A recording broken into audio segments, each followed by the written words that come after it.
ओम असतो मा सद्गमय तमसो मा ज्योतिर्गमय मृत्योर्मामृतगमय। ओम शांति शांति शांति। আবার আপনাদের সঙ্গে মিলিত হয়ে অনলাইনে খুবই আনন্দ অনুভব করছি। আগে কয়েকবার অনলাইনে ঠাকুরের কথা, মা স্বামীজির কথা আপনাদের কাছে আলোচনা করেছি।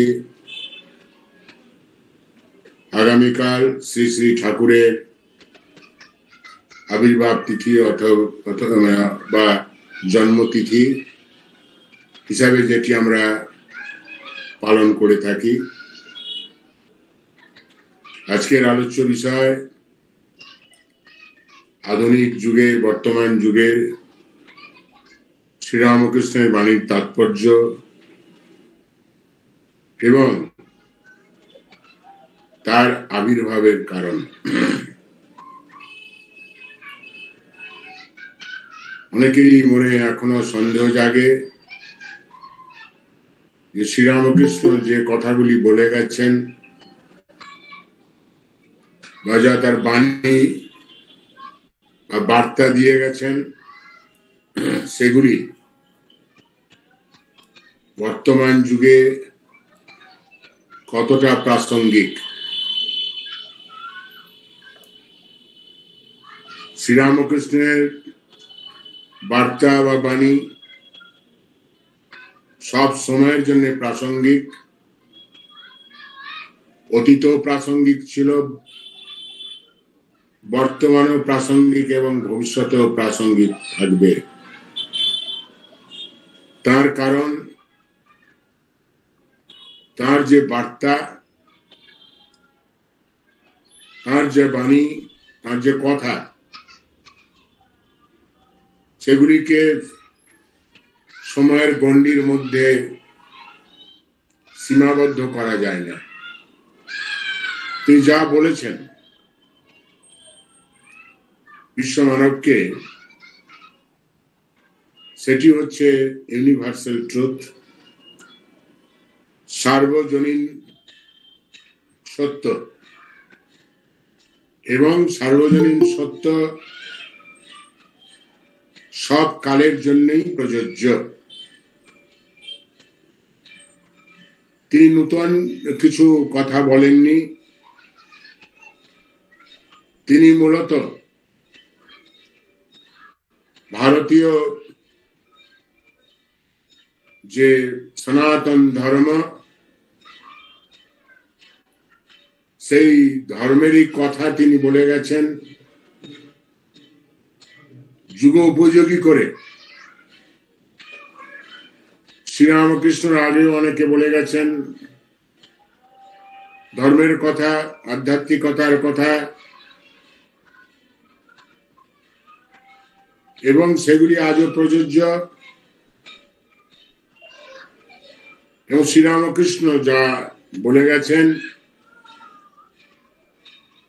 সেটি চিরন্তন সত্য, এবং চিরন্তন সত্য বলে শ্রীরামকৃষ্ণের বাণী আজও প্রাসঙ্গিক।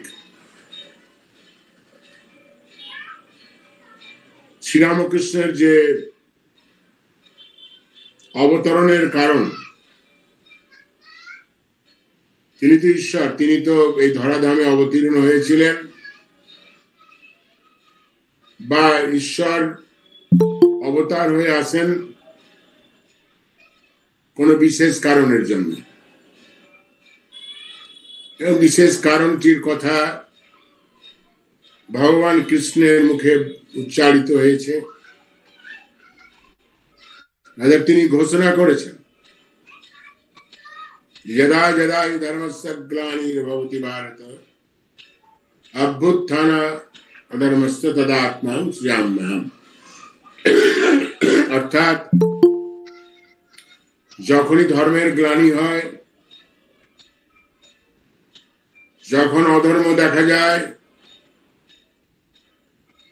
যখন অধর্ম দেখা দেয় এবং তখনই কিন্তু ভগবান অবতীর্ণ হন। ভগবান কৃষ্ণ গীতায় বলছেন। এবং শ্রীরামকৃষ্ণ এই শাশ্বত সনাতন ধর্মকে তিনি যুগোপযোগী করে আমাদের সামনে জনমানসের সামনে উপস্থাপিত করেছেন।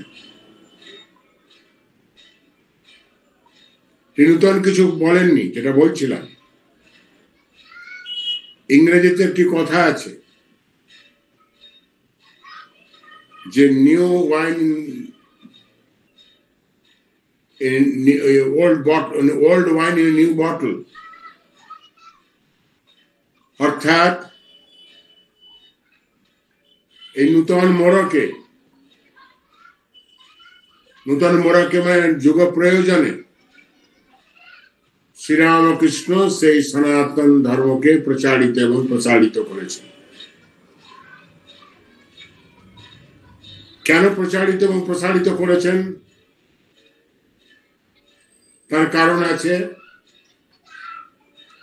সেই কারণ জানতে গেলে তখনকার সময়ের প্রেক্ষাপট দেখতে হবে। তখনকার দিনের প্রেক্ষাপট কি ছিল, কি ছিল সামাজিক অবস্থা, কি ছিল ধর্মের প্রতি মানুষের বিশ্বাস বা ধর্মের প্রতি মানুষের শ্রদ্ধা। আপনাদের সকলেই জানেন যে ভারতবর্ষ দীর্ঘদিন বিদেশি শাসকের শাসনে ছিল। যখনই বিদেশি শাসকেরা এসেছে, তাদের ধর্মমত, তাদের সভ্যতা সংস্কৃতিকে ভারতবর্ষের উপর আরোপিত করেছে এবং অনেক হিন্দু ধর্মের মানুষকে ধর্মান্তরিত করেছে। খুবই দুঃখের। যদি আমরা দেখি 19 শতাব্দীতে বিশেষ করে বিদেশি শাসন, ব্রিটিশ সরকারের শাসন, যে শাসনে সর্বতভাবে চেষ্টা করা হয়েছে যে পাশ্চাত্য সভ্যতা এবং সংস্কৃতিকে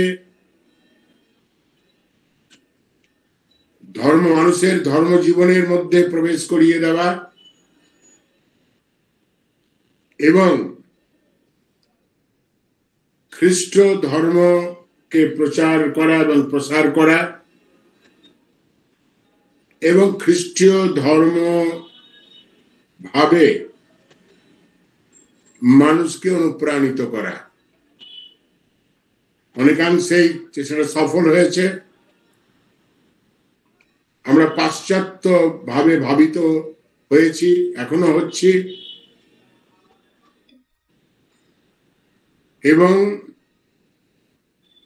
মানুষ তখন নিজের যে ধর্ম, সেই ধর্মের প্রতি একটা অনীহা, অশ্রদ্ধা এবং পাশ্চাত্য ধর্ম, খ্রিস্ট ধর্মকে গ্রহণ করা, এবং অনেকেই গ্রহণ করেছে, ধর্মান্তরণ হয়েছে, সকলের জানা। এবং যখন দেখা গেল সেই সময় বিশেষ করে 19 শতাব্দী হচ্ছে বিজ্ঞান এবং প্রযুক্তি বিদ্যার শতাব্দী। যে শতাব্দীতে বিজ্ঞান এবং প্রযুক্তি প্রভূত উন্নতি ঘটেছিল, এবং যে সমস্ত বড় বড় আবিষ্কার দেখতে পাই আমরা, সেই সমস্ত আবিষ্কার হয়েছিল, আবিষ্কার ঘটেছিল সেই ঊনবিংশ শতাব্দীতে। খুব স্বাভাবিকভাবেই মানুষ হয়ে উঠেছিল বিজ্ঞান মনস্ক, মানুষ হয়ে উঠেছিল বিজ্ঞান মনস্ক,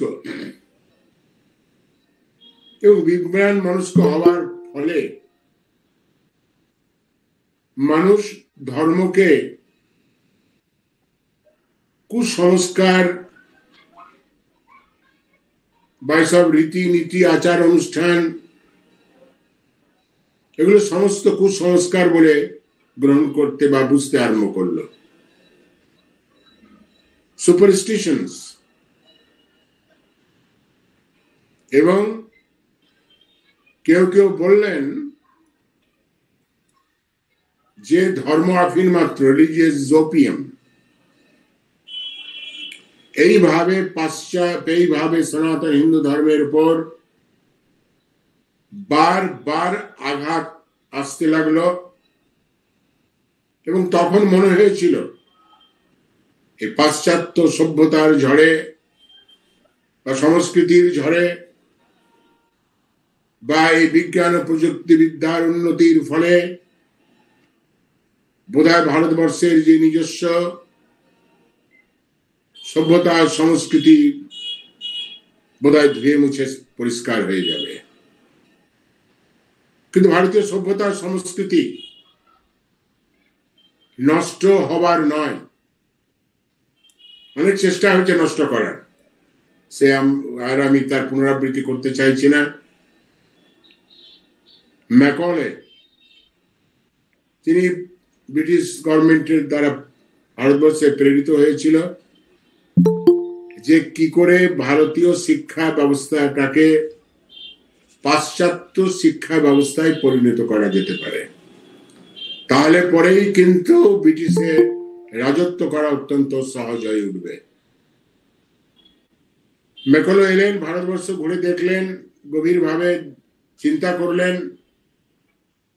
এবং তিনি যেটা কথা বললেন গিয়ে ব্রিটিশ পার্লামেন্টে গিয়ে ফিরে গিয়ে, যে ভারতীয় সভ্যতা এবং সংস্কৃতি যে দৃঢ়মূল হয়ে আছে, এবং সেই সভ্যতা সংস্কৃতিকে নষ্ট না করতে পারলে ভারতবর্ষে পাশ্চাত্য শিক্ষার প্রভাব প্রসার করা অসম্ভব। সেই জন্য প্রথমে সভ্যতা সংস্কৃতির উপর আঘাত আনতে হবে। আঘাত এসেছে। ম্যাকলে যেটা চেয়েছিল, ব্রিটিশ সরকার যেটা চেয়েছিল,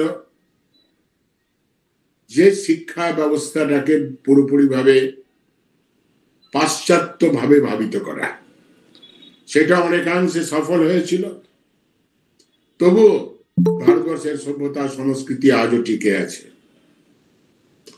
তার কারণ হচ্ছে যে ভারতীয় সভ্যতা সংস্কৃতি কিন্তু the based on spiritual truth, আধ্যাত্মিক সত্যের উপর আধারিত, আজও টিকে আছে। যখন সেই সময় ভারতবর্ষে এইসব চলছিল, তখন একটা ধর্ম সংকট উপস্থিত হয়েছিল, এবং ভারতবর্ষের একটা নবজাগরণের সূচনা হয়েছিল, রেনেসাঁ। এবং রেনেসাঁর পুরোধা ছিলেন, জানেন, রাজা রামমোহন রায়, বিশেষ করে ঈশ্বরচন্দ্র বিদ্যাসাগর, মহর্ষি দেবেন্দ্রনাথ ঠাকুর, যারা ছিলেন সেই সময়, আর অনেকেই ছিলেন। তারা দেখলেন যে ভারতীয় যে হিন্দু ধর্ম, সেটার প্রতি মানুষের আস্থা ধীরে ধীরে কমে আসছে, শ্রদ্ধা কমে আসছে। পাশ্চাত্য ধর্ম, বিশেষ করে তখন সেই সময় খ্রিস্ট ধর্মে ভাবিত হচ্ছে। সেই জন্য হিন্দু ধর্মের সংস্কারের প্রয়োজন, রিফর্মেশন। হিন্দু ধর্মের সংস্কার, এই সংস্কারের কথা ভাবতে গিয়ে ইতিহাস যা বলে তখন বিভিন্ন সম্প্রদায়ের উদ্ভব হয়। আপনাদের অনেকেরই জানা সেই সময় এক সম্প্রদায়ের উদ্ভব হয়েছিল, সেটা হচ্ছে ব্রাহ্ম সমাজ। এই ব্রাহ্ম সমাজ এই জন্যই উদ্ভব হয়েছিল। ব্রাহ্ম সমাজ ঘোষণা করলো যে হিন্দু ধর্ম থেকে কিছু রীতিনীতি বাদ দিতে হবে, বিশেষ করে মূর্তি পূজা বন্ধ করতে হবে এবং নিরাকার উপাসনার প্রচলন করতে হবে। আর অনেক কিছু তারা বাদ দিতে চেয়েছিলেন। তারা আরো চেয়েছিলেন যে খ্রিস্ট ধর্ম থেকে কিছু নিয়ে হিন্দু ধর্মের সঙ্গে যোগ করে তাহলে পরে হয়তো হিন্দু ধর্ম যেটা হবে সেটা কিন্তু অনেকের কাছে গ্রহণযোগ্য হবে, অনেকে আকৃষ্ট হবে। শুধু ব্রাহ্ম সমাজ নয়, ওদিকে দেখা যায় দক্ষিণ দেশে অর্থাৎ সাউথ ইন্ডিয়াতে থিওসফিক্যাল সোসাইটি একটা খুব শক্তিশালী সম্প্রদায়ের উদ্ভব হলো। অ্যানি বেসান্ত, যার থিওসফিক্যাল সোসাইটির প্রতিষ্ঠাতা, তারাও হিন্দু ধর্মকে নিয়ে নাড়াচাড়া করে খ্রিস্ট ধর্মের কিছু কিছু নিয়ে একটা নূতন কিছু করতে চাইলেন।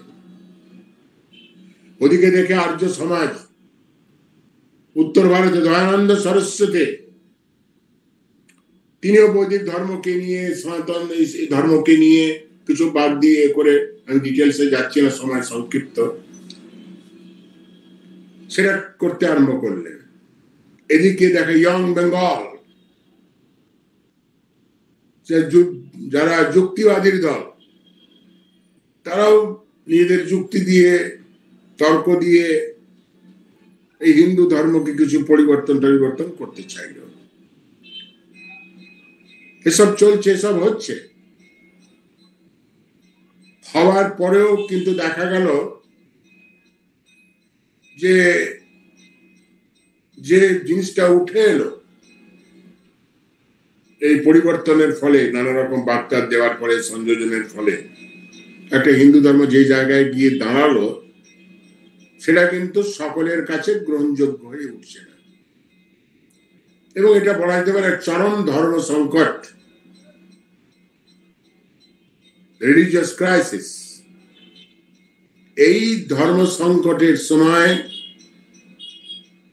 উপস্থিত হলেন শ্রীরামকৃষ্ণ পরমহংস। তিনি হিন্দু ধর্মকে পুনর্জীবিত করার জন্য এবং হিন্দু ধর্মকে পুনঃপ্রতিষ্ঠা করার জন্য আজীবন চেষ্টা করে গেছেন, সফল হয়েছেন। তিনি কিন্তু হিন্দু ধর্মের কোনো সংস্কার করেননি, কিছু বাদ দেননি, কিছু সংযোজন করেননি। যারা তার আগের যারা এই হিন্দু ধর্মের সংস্কার করে গেছেন, হিন্দু ধর্মের যা প্রচলিত প্রথা, রীতি নীতি, পূজা উপবাস, ব্রত অনুষ্ঠান, কোনটাকে তিনি বাদ দেননি। কথামৃত পড়ে দেখবেন সমস্ত তিনি গ্রহণ করেছেন। এমনকি আমরা এখনো বলি এটা অন্ধ সংস্কার, কুসংস্কার, হাঁচি, টিকটিকে এসব দেখলে এই করবে না, সেই করবে না, শনিবার বারবেলা, এসবও কিন্তু তিনি মেনেছেন। কোন কিছু পরিবর্তন করেননি। কেন করেননি? তিনি জানতেন যে কেবল বাইরের এসব পরিবর্তন করলে কোনো কিছু লাভ নেই। হিন্দু ধর্মকে যদি প্রতিষ্ঠিত করতে হয়, পুনঃপ্রতিষ্ঠিত করতে হয়, তাহলে দরকার অন্তরের পরিবর্তন, ইনার চেঞ্জ। অন্তরের পরিবর্তন অত্যন্ত দরকার। অন্তরের পরিবর্তন হলেই কিন্তু আপনি সবকিছুর পরিবর্তন হতে থাকবে। বাইরের পরিবর্তন হবে, সবকিছুরই পরিবর্তন হবে। এই অন্তরের পরিবর্তন তিনি চেয়েছিলেন। এই অন্তরের পরিবর্তনকেই বলে আধ্যাত্মিকতা, দ্য স্পিরিচুয়ালিটি। স্বামীজি এক জায়গায় খুব সুন্দরভাবে বলছেন, the spirituality is nothing but transformation of inner being. অন্তরের রূপান্তরণ, মনের এবং হৃদয়ের রূপান্তরণ, পরিবর্তন। যে পরিবর্তন হলে মানুষ আর সাধারণ মানুষ থাকে না, মানুষ বুদ্ধ মানব দেব মানবে পরিণত হয়। সেই পরিবর্তন শ্রীরামকৃষ্ণ চেয়েছিলেন। সেই পরিবর্তন এলে পরিবারের, সমাজে, রাষ্ট্রে, সারা বিশ্বে একটা শান্তিপূর্ণ বাতাবরণ সৃষ্টি হবে, অ্যাটমসফিয়ার সৃষ্টি হবে। যেটা আমার পূর্ববর্তী ঘোষক যে বলছিলেন বন্টি, যে বেদান্তের কথা, ভাতৃত্বের কথা, একত্বের কথা, শান্তির কথা, সেগুলো কিন্তু প্রতিষ্ঠিত হতে পারে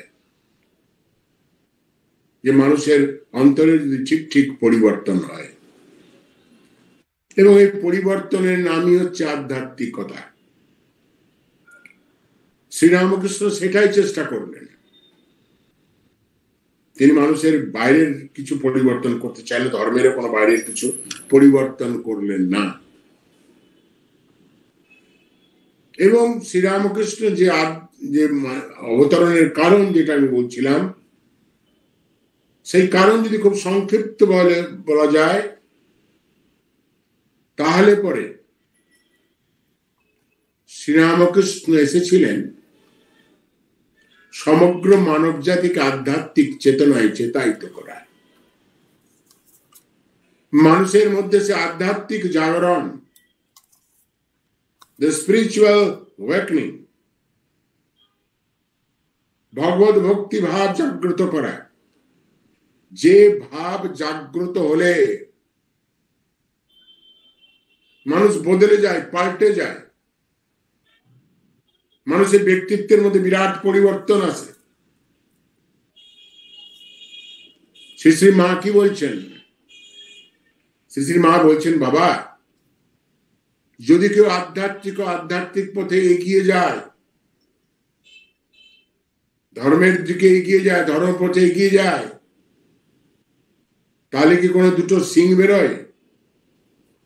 দুটো সিং বেরোয় না বাবা। মানুষ বদলে যায়, পাল্টে যায়, ভালো হয়ে যায়, সুন্দর হয়ে যায়, মহান হয়ে যায়, কর্তব্যপরায়ণ হয়ে যায়। সেটাই তো হওয়া।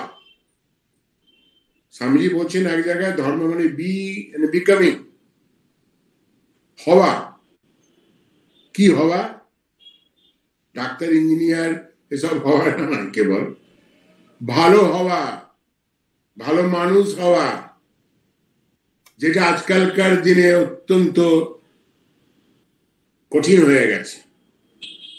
There's a depth of real human being. ভালো মানুষের অভাব আজকে সারা ভারতবর্ষ নয়, সারা বিশ্বে। সেই জন্য স্বামী বিবেকানন্দ বারবার বলে গেছিলেন, men are wanted, মানুষ চায়, মানুষ চায়, ভালো মানুষ চায়, কর্তব্যপরায়ণ মানুষ চায়, সেবাপরায়ণ মানুষ চায়, নিঃস্বার্থপর মানুষ চায়। এবং তাহলে কিন্তু আপনি সব ঠিক হয়ে যাবে। বলছেন men are wanted, everything will take care of itself. আর সব কিছু আপনি যা কিছু অসুবিধা আছে সব আপনি ঠিক হয়ে যাবে। তাই শ্রীরামকৃষ্ণ যে এসেছিলেন আধ্যাত্মিক জাগরণের জন্য, এবং তিনি আধ্যাত্মিক জাগরণ করে দিচ্ছেন। কেবল বলে তিনি 1 জানুয়ারি 1886 খ্রিস্টাব্দে কাশীপুরে যে তার কণ্ঠে ধ্বনিত হয়েছিল এক অমোঘ আশীর্বাদ, সর্বশ্রেষ্ঠ সর্বকালের সর্বসময়ের যে আশীর্বাদ তার কণ্ঠে ধ্বনিত হয়েছিল, শ্রেষ্ঠ আশীর্বাদ, আশীর্বাদ করি তোমাদের চৈতন্য হোক।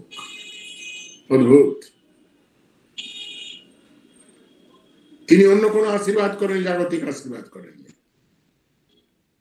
জাগতিক আশীর্বাদের দ্বারা মানুষের অন্তরের পরিবর্তন হতে পারে না, এবং তিনি সারা জীবন এটাই করে গেছেন। তার প্রতিটি রক্তবিন্দু ক্ষয়িত হয়েছে এই মানুষের মধ্যে সে আধ্যাত্মিক চেতনাকে জাগৃত করার জন্য, আধ্যাত্মিক চেতনায় মানুষকে চেতায়িত করার জন্য। তার জীবন যদি আমরা দেখি তাহলে দেখব যে তিনি সারা জীবন এটাই করে গেছেন। তিনি ভক্তের দ্বারে দ্বারে ঘুরে বেরিয়েছেন। সকাল হলেই বলতেন ঘোড়া গাড়ি রাখো, ভক্তের বাড়ি যাবো, এখানে যাব সেখানে যাব। এবং কোন সেরকম মহান কোন ব্যক্তি এলে পরে কলকাতা আশেপাশে তাকেও দেখতে যেতেন, বিভিন্ন ভক্তের বাড়িতে যেতেন। কেন? রসগোল্লা খাওয়ার জন্য। মা নিজে বলছেন যে ঠাকুর রসগোল্লা খেতে আসেন। যেতেন ভক্তের বাড়িতে, আমন্ত্রিত হয়ে অআমন্ত্রিত হয়ে, লাঞ্ছিত হয়ে, বিতাড়িত হয়েও শ্রীরামকৃষ্ণ ভক্তের দ্বারে দ্বারে ঘুরে বেরিয়েছেন কলকাতায়। তার প্রধান কারণ হচ্ছে সেই সব মানুষের মধ্যে, ভক্তের মধ্যে, যারা ভক্ত তাদের মধ্যেও, অন্যের মধ্যেও সেই আধ্যাত্মিক চেতনাকে তিনি জাগ্রত করতে চেয়েছেন, ভেতরকে তিনি আলোকিত করতে চেয়েছেন। একটু আগে যেটা মন্ত্র পাঠ করলাম, আসতো মা সদগময়, তমসো মা জ্যোতির্গময়, মৃত্যুর মা অমৃতগময়। এটা ঈশ্বরের কাছে প্রার্থনা। ঈশ্বর এটাই আমাদের যদি করেন, বা এটাই ঈশ্বর করেন, শ্রীরামকৃষ্ণ এটাই করেছেন, আমাদের অসত্য থেকে সত্যে নিয়ে গেছেন। আসতো মা সদগময়, তমসো মা জ্যোতির্গময়, আমাদের অন্ধকার থেকে আলোয় নিয়ে গেছে। এটাই প্রার্থনা ঈশ্বরের কাছে। আর মৃত্যু থেকে অমৃতত্বের দিকে নিয়ে যাও। এই যারা অবতার আছেন তারা এই কাজটাই করেন সমগ্র মানব জাতির জন্য। তাই শ্রীরামকৃষ্ণ এই কাজটা করে গেছেন। কত অপমানিত হয়েছেন চিন্তা করুন। গিরিশ ঘোষের কথা বলি, ভক্ত ভৈরব গিরিশচন্দ্র, তার 5 থেকে 5 আনা ভক্তি। এই গিরিশচন্দ্রের যে ব্যক্তিগত জীবন অত্যন্ত কদর্য জীবন।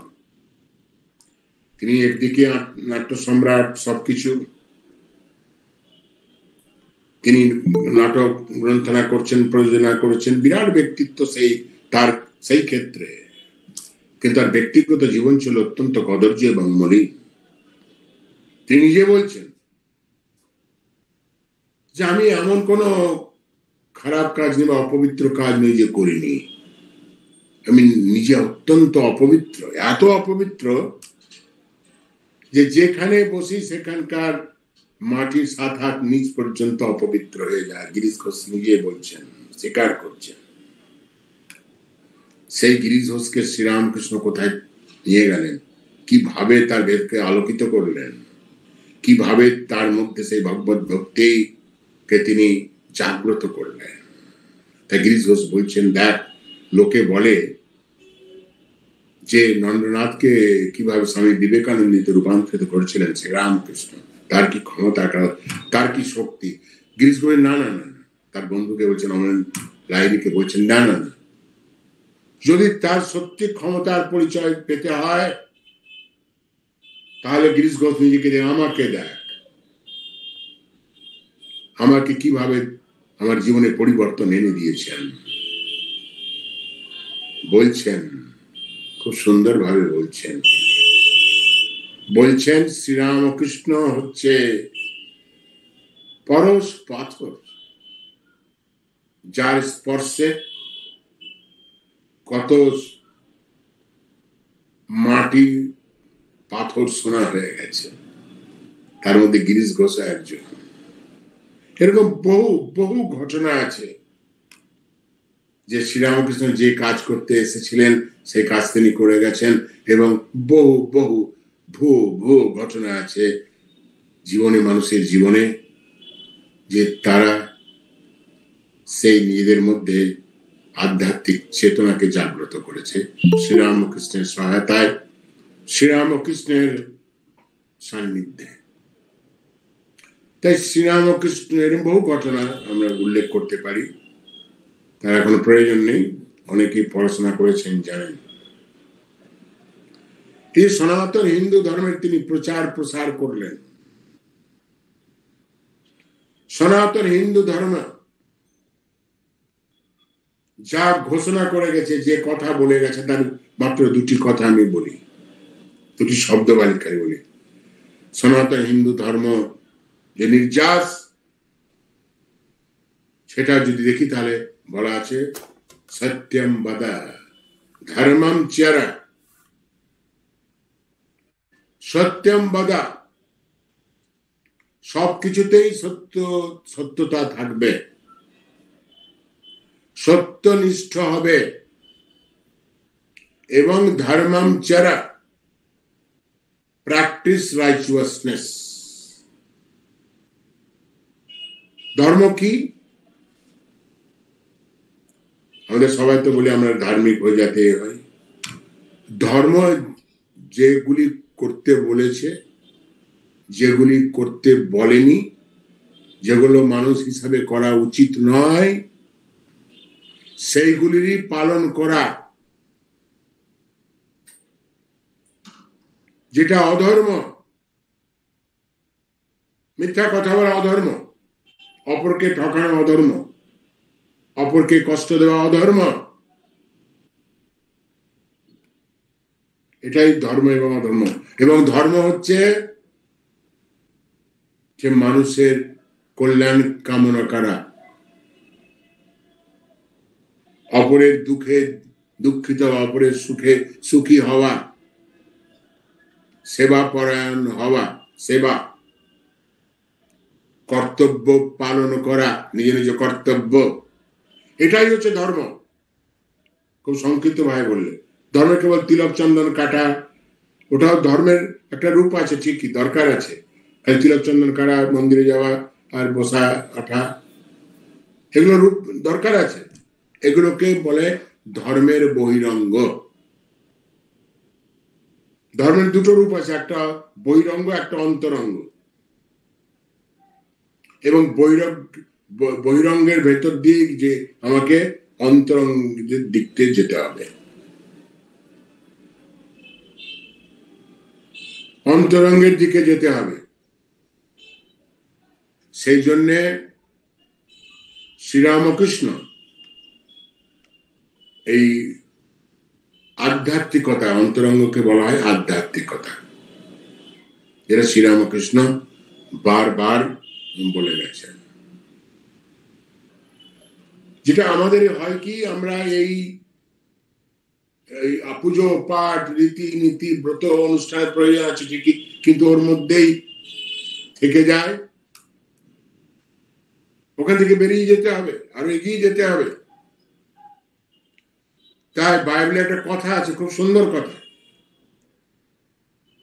it is better to born in a church but not to die therein। তার মানে হচ্ছে যে ইচ্ছা, যে পুজো উপবাস প্রার্থনা এই সেই, এটা দরকার আছে এগিয়ে যাবার জন্য। সেখানেই যাতে আমরা সীমাবদ্ধ হয়ে না থাকি, আমাদেরকে আরো এগিয়ে যেতে হবে। এবং ধর্মের যে অন্তরঙ্গ রূপ, যে আধ্যাত্মিকতা, তার অনুশীলন করতে হবে। এবং অপর ভাষায় বলতে পারি, ধর্মের অনুশীলন করা। স্বামী বিবেকানন্দ সারা ভারত ঘুরেছেন এবং দেখেছেন সেই সময়, এখনকার কথা না, স্বামী বিবেকানন্দের প্রেক্ষাপট, যে ভারতবর্ষের বিরাট অধঃপতন, বিরাট অধঃপতন, সব দিক দিয়ে সব দিক দিয়ে অধঃপতন। যে ভারতবর্ষ একদা এত মহান ছিল, ইতিহাস যা বলে, তার অধঃপতন। স্বামী বিবেকানন্দ খুব চিন্তা ভাবনা করলেন এই মহান ভারতবর্ষের অধঃপতনের কারণ কি। তিনি 3-4টি মুখ্য কারণ, সত্যি সত্যি মুখ্য কারণ দেখালেন, এবং তার মধ্যে একটি হচ্ছে ধর্মকে আমরা মানুষেরা জীবনে আচরণ করেননি। প্র্যাকটিস রাইচুয়াসনেস যাকে ইংরেজিতে বলা হয়, সেটা কিন্তু পালন করা হয়নি। ধর্মকে যদি মানুষ ঠিকভাবে পালন করার চেষ্টা করত, তাহলে ভারতবর্ষের এরকম অবস্থা হতো না। কেন হতো না? স্বামীজি বারবার বলে গেছেন, ধর্ম হচ্ছে ভারতবর্ষের মেরুদণ্ড, প্রাণ ভ্রমরা। এই ধর্ম যদি যায়, ভারতবর্ষ কবে চলে যাবে। তাই ধর্মের আচরণ চেয়েছেন, যেটা আমাদের সনাতন হিন্দু ধর্মের, বললাম, সত্যম বদ ধর্মম চরা, অর্থাৎ এই ধর্মের অনুশীলন করতে হবে। ধর্মের অনুশীলন করতে অন্য ভাষায় বলতে পারি আধ্যাত্মিকতার অনুশীলন করতে হবে। এটাই শ্রীরামকৃষ্ণ বলে গেছেন, এবং নিজের জীবন তিনি আচরণ করে দেখিয়ে দিয়ে গেছেন। এটাই বড় কথা। যা তিনি বলেছেন ভালো কথা, যা আমাদের হতে বলেছেন, ধার্মিক হতে বলেছেন, আধ্যাত্মিক হতে বলেছেন, এবং কিভাবে ধার্মিক এবং আধ্যাত্মিক হওয়া যায়, এবং আধ্যাত্মিক সাধনা করে গেছেন দীর্ঘ 12 বছর দক্ষিণেশ্বরে, যে কি করা উচিত। ধার্মিক হতে গেলে তার জীবন দিয়ে তিনি দেখিয়ে দিয়ে গেছেন। সেই জন্য তার কথা 100 বছরের বেশি আগে তিনি অনেক কথা বলে গেছেন, যা কথা মৃতে লিপিবদ্ধ আছে, আজও মানুষকে অনুপ্রাণিত করে। আজও লক্ষ লক্ষ মানুষের অধ্যয়নের বস্তু অনেকেই করেন। এটা হচ্ছে কথামৃত। আজও যেন তার মধ্যে চৌম্বকীয় শক্তি আছে। আজও কথামৃত মানুষকে আকর্ষিত করে। কেন? কারণ যা তিনি বলে গেছেন তা তিনি করে গেছেন। করে গেছেন আমাদের জন্য, যে তোমরাও করো, তোমাদের করা উচিত, মানুষ মাত্রই করা উচিত। উনি যদি না করতেন তাহলে তো নিজেই করেননি আর আমাদেরকে করতে বলছেন না। এটাই তো হচ্ছে আচার্যের লক্ষণ। আচার্য যারা হন, তারা যা বলেন নিজের জীবনে পালন করেন এবং অপরকেও পালন করতে উৎসাহিত করেন। সেই জন্য শ্রীরামকৃষ্ণ অজস্র ঘটনা আছে। এই সত্য রক্ষার কথা বলছিলাম, সততার কথা বলছিলাম, অনেক ঘটনা আছে, আপনারা জানেন। এই জীবনে কিভাবে সততা রক্ষা করা যায়। কিন্তু দুঃখের বিষয়, আমরা সত্যের সঙ্গে আপোষ করে ফেলি। এটা খুব, এই বলে আমি আমার বক্তব্য 2-4 মিনিটের মধ্যে শেষ করব। সেটা হচ্ছে যে স্বামী বিবেকানন্দের এই কথাগুলি খুব সুন্দর ঘটনা, খুব শিক্ষণীয় ঘটনা। নরেন্দ্রনাথ স্কুলে পড়ে, স্কটিশ চার্চ, কলকাতায়, উত্তর কলকাতায়। খুব মেধাবী ছাত্র, সকলেই জানেন। শিক্ষক ভূগোল পড়াচ্ছেন, প্রশ্ন জিজ্ঞাসা করছে। নরেন্দ্রনাথ প্রথমে দাঁড়িয়ে প্রশ্নের উত্তর দিচ্ছে, এবং নরেন্দ্রনাথ প্রশ্নের উত্তর ঠিক ঠিক দিয়েছে, কিন্তু মাস্টারমশাই যে কোনো কারণে হোক বলছেন যে তুমি যা বলেছো তা ঠিক নয়। ও খুব বিনয় হয়ে বলছে, মহাশয় আমি যা বলেছি আমার মনে হয় এটি ঠিক। হয়তো টিচারের জানা ছিল না, বা যে কোনো কারণেই হোক তিনি কিছুতেই মানতে রাজি নন, এবং প্রকারান্তরে নরেন্দ্রনাথ ক্লাসরুম থেকে বিতাড়িত এবং অপমানিত। নরেন্দ্রনাথ ফিরে যাচ্ছে বাড়ি ভারাক্রান্ত হৃদয়ে। শুনেছিল যে সত্য কথা বললে পরে অপমানিত হতে হয়, লাঞ্ছিত হয়। সত্যকে চট করে কেউ মানতে চাই না। যাই হোক, তার মন খুব খারাপ। ভারাক্রান্ত হৃদয় বাড়ি যাচ্ছে। মাতা ভুবনেশ্বরী দেবী জিজ্ঞেস করছে, কি ব্যাপার নরেন, তোর মন এত কেন খারাপ? নরেন বলছে পুরো ঘটনা বিস্তারিত ভাবে বলছে মাকে। মা কি বলছে দেখুন, মায়ের কিরকম মা, এরকমই মা সকলের হওয়া উচিত। মা বলছেন, দেখ নরেন, পরিণাম যাই হোক না কেন, whatever may be the consequences of speaking truth, সত্যের সঙ্গে কোনোদিন আপোষ করবি না, সত্যনিষ্ঠ হবে। বলছেন যে তোমার মাস্টারমশাই তোমাকে বিতাড়িত করেছে, তুমি কষ্ট পেয়েছো ঠিকই, অপমানিত করেছে, কষ্ট পেয়েছো ঠিকই, তবু whatever may be the consequence, তার যাই হোক না কেন, সত্যকে ধরে রাখবে, সত্যনিষ্ঠ হবে। এই মায়ের কথা ভুবনেশ্বরী দেবীর। এবং পরবর্তীকালে যখন তিনি স্বামী বিবেকানন্দ বিশ্ববিখ্যাত হলেন, এই কথা তিনি বারবার মনে করেছেন।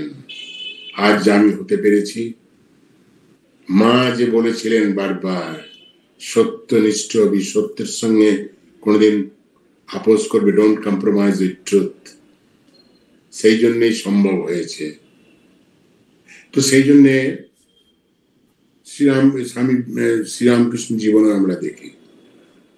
তাই এইগুলো আমাদের জীবনে আচরণ করতে হবে, কেবল শুনলে হবে না, কেবল শুনলে হবে না, শুনতে হবে এবং তার জীবনে। শ্রীরামকৃষ্ণ তো আধ্যাত্মিক সাধনার কথা বলে গেছেন, দেখিয়ে দিয়ে গেছেন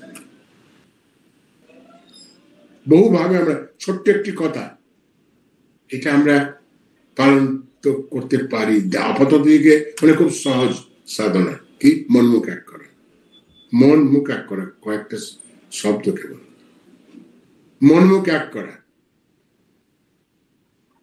এটা বিরাট সাধনা, যদি আমরা চেষ্টা করি, বিরাট সাধনা, তাহলে কিন্তু আধ্যাত্মিক পথে এগিয়ে যাবে। আমাদের মন মুখ এক নয়, দিনে মনে করি একরকম, বলি একরকম। আমি বলি এটা, কিছু মনে করবেন না, রেগে যাবেন না আমার উপরে। যেটা হচ্ছে কিরকম মন মুখ, আগেও হতো, এখনো হয় নিশ্চয়।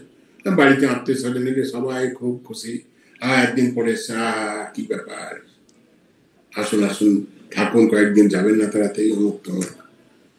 যাই হোক, 2-3 দিন পার যেমনি হয়েছে, তখন কর্তা কিনে বলছে, আপত্তি বিদায় হয় না দেখছি, এখনো দেখছি আছে, রয়েছে। আবার দেখা হচ্ছে পরের দিন সকালে, আরে থাকুন, আর যাবেন কেন, কয়েকদিন থাকুন। আমরা মন মুখ এক করি না, হিপোক্রেসি বলে একে ইংরেজিতে, মিথ্যাচার উচ্চতে গীতায় বলছে। কথনি আর করণী, হিন্দিটার কথা আছে, কথনি আর করণী, কাজ এবং মনে করে ভাবা মধ্যে বিরাট পার্থক্য। শ্রীরামকৃষ্ণের এই একটি শিক্ষা, যে কথাটা শ্রীরামকৃষ্ণ যে কথাগুলো বলে, তাহলে ছোট্ট একটা শিক্ষা, try to implement it, try to follow it your day to day life. আমরা পারি না, করি, চেষ্টা করি না, ডু ইট। এবং শ্রীরামকৃষ্ণ এইসবই কথা বলে গেছেন, যা চির সত্য শাশ্বত বাণী, এটা শাশ্বত বাণী, এর কোনোদিন পরিবর্তন হবে না, এটা কোনোদিন পুরনো হবে না, এটা বড় বড় প্রাসঙ্গিক থাকবে। সত্য কথা বলিবে, সবসময় প্রাসঙ্গিক, এটা শাশ্বত সত্য, ইটারনাল ট্রুথ যাকে ইংরেজিতে বলে। অপরের সাহায্য করবে, ইট ইজ ইটারনাল ট্রুথ। পরিবর্তন অনেক কিছু হতে পারে, পরিবর্তন হচ্ছেও, কিন্তু এইসব শাশ্বত যেটা ইটারনাল ট্রুথ, এর কোনো পরিবর্তন হবে না। ইটারনাল ট্রুথের কথাই শ্রীরামকৃষ্ণ যুগোপযোগী করে 19 শতাব্দীতে আমাদের সামনে তুলে ধরেছেন, আর কিছু নয়। তো সেই জন্যে শ্রীরামকৃষ্ণের কথা আজও প্রাসঙ্গিক, যেটা বলছিলাম, প্রথমে শুরু করেছিলাম, ভবিষ্যতেও প্রাসঙ্গিক থাকবে। যতদিন মানব সভ্যতা থাকবে, ততদিন শ্রীরামকৃষ্ণের বাণী প্রাসঙ্গিকতা থাকবে, কারণ তিনি সনাতন হিন্দু ধর্ম, সনাতন কথাটা ওয়ার্ড, মাইন্ড ইজ ওয়ার্ড। সনাতন ধর্মকেই প্রচারিত, সনাতন ধর্মের যে মূল নির্যাস শিক্ষা সেটাই তিনি প্রসারিত করেছেন নূতন মোড়কে, যুগ প্রয়োজন অনুযায়ী। নমস্কার, ধন্যবাদ। আমরা আজকের দেবত্ব সমাবেশের অন্তিম পর্বে চলে এসেছি। দেবত্ব সমাবেশের সমাপ্তি সঙ্গীত নিবেদন করবেন শ্রদ্ধেয়া পূরবী বাসু দিদি।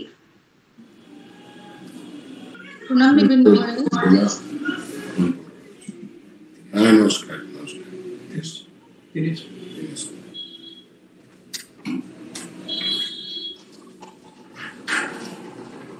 শ্রী শ্রী ঠাকুর, মা, স্বামীজি মহারাজ, গুরুদেবের শ্রীচরণে অনন্ত প্রণাম জানাই। উপস্থিত মহারাজজির শ্রীচরণে শ্রদ্ধা ভক্তিপূর্ণ প্রণাম জানাই। উপস্থিত সমস্ত রামকৃষ্ণ ভক্তমণ্ডলীকে শ্রদ্ধা, নমস্কার, ভালোবাসা জানাই।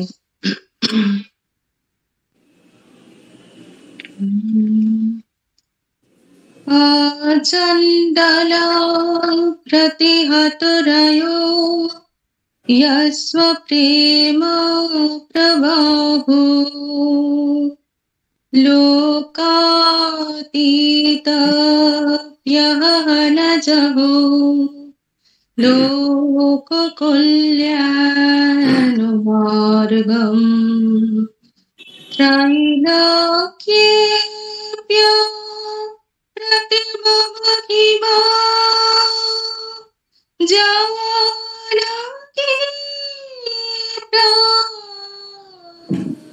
बन्धु भक्ता ज्ञानं मृतबरवपु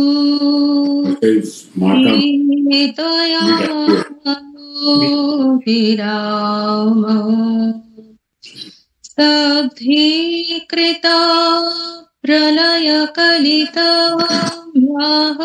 बुद्धं महन्तं हित्वा रात्रिं प्रकृतिसहजा अन्धतामिश्रम्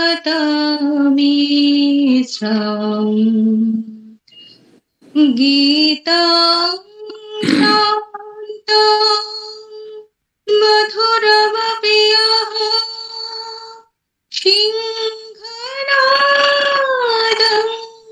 जगर्ज सोऽहं यात प्रथितपुरुषो रामकृष्ण सीतानिम्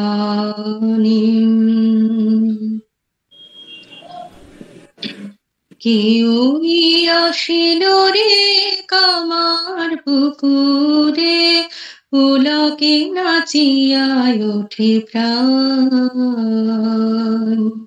কেউই আসিল রে কামার পুকুরে পুলকে নাচিয়া ওঠে প্রাণ। দুঃখ নিশা কাটিল সুখ রবি হাসিল গগনে উঠিল নবগান। কেউই আসিল রে কামার পুকুরে পুলকে নাচিয়া ওঠে প্রাণ। মানিক রাজার আম্র কাননে কেউই শিশু খেলে নয়নে। মানিক রাজার আম্র কাননে কেউই শিশু খেলে নয়নে। লীলায় অভিনয় নব নব গানে হিয়া শিহরিয়া উঠে তান। পুলকে নাচিয়া ওঠে প্রাণ। কেউই আসিল রে কামার পুকুরে পুলকে নাচিয়া ওঠে প্রাণ। কত গানে গানে অমিয় কথায় পলকেতে পরানো মাতায়। কত গানে গানে অমিয় কথায় পলকেতে পরানো মাতায়। মন প্রাণারাম লীলায় অভিরাম আখি সদা নিরখিতে চায়। আমারে ও নাম তোমার খেলায় ভাইরে বানায় ধরি দুটি পায়। আমারে ও নাম তোমার খেলায় ভাইরে বানায় ধরি দুটি পায়। যুগে যুগে হরি তোমার লীলায় নিয় মোর তনু মন প্রাণ। পুলকে নাচিয়ায় ওঠে প্রাণ। কেউ আসিল রে কামার পুকুরে পুলকে নাচিয়ায় ওঠে প্রাণ। দুঃখ নিশা কাটিল সুখর বিহাসিল গগনে উঠিল নবগান। কেউ আসিল রে কামার পুকুরে পুলকে নাচিয়ায় ওঠে প্রাণ। কেউ আসিল রে কামার পুকুরে পুলকে নাচিয়ায় ওঠে প্রাণ।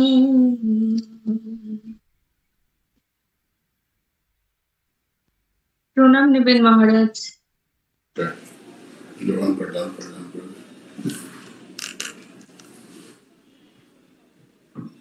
উপস্থিত সকলকে আরো একবার জানাই অসংখ্য ধন্যবাদ ও কৃতজ্ঞতা এবং পূজনীয় মহারাজজিকে আবারও একবার প্রণতি জানাই।